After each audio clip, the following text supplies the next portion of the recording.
Hi guys, hindi ko alam kung narinig niyo ako. But anyways, nandito ako sa Coffee Express sa baba ng MRT Downtown Line ng Singapore.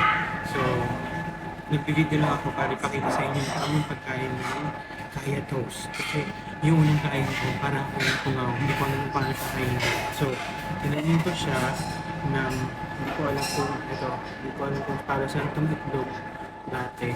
Sabi ko, bakit parang hilaw pa yung itlog? Yung pala may ginagawa ka. So, papakita ko sa inyo kung ano yung ginagawa at kung paano talaga kumain ng Singaporean Kaya Toast.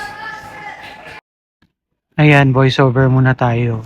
So, pasensya na pala sa panginginig ko dyan. Kulang ako sa tulog, kaya ganyan. So, anyways, ayan. So, dito, unang pinakakailangan gawin after mo haluin yung itlog, lalagyan natin ng soy sauce. Masarap yung soy sauce dito, hindi ko alam kung bakit. Tapos yan, budburan mo lang siya hanggang kung gaano mo siya gusto. Tapos sunod, imimix mo na. Actually, alam niyo ba, habang minimix ko yan, ang pumapasok nga sa isip ko dito, uy, ba't parang taho to? Wala lang, ganun lang na-imagine ko.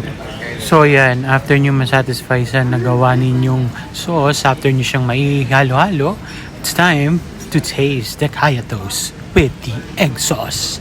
Yan lang, dip nyo lang siya. So, ganun yung paggawa ng Thai sauce. So, sa Singapore. So, ngayon, ito na siya. Nakikita nyo naman yung para siyang, actually, para siyang taho. So, gagawin, is di. Ngayon, titikman na natin yung Thai toast.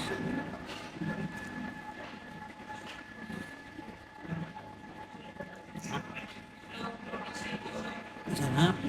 Ano siya? Maalat, matamis. Yun, combination ng dalawa. Masarap na combination siya. Akala ko hindi ko nag-work or akala ko nakakatira. Pero masarap pala. Yun na. Dito ko again sa Coffee Express. Sa MRT Downtown. No. Downtown line pala. Dito sa Chinatown. So, yun lang guys. So, thank you for watching. Bye-bye.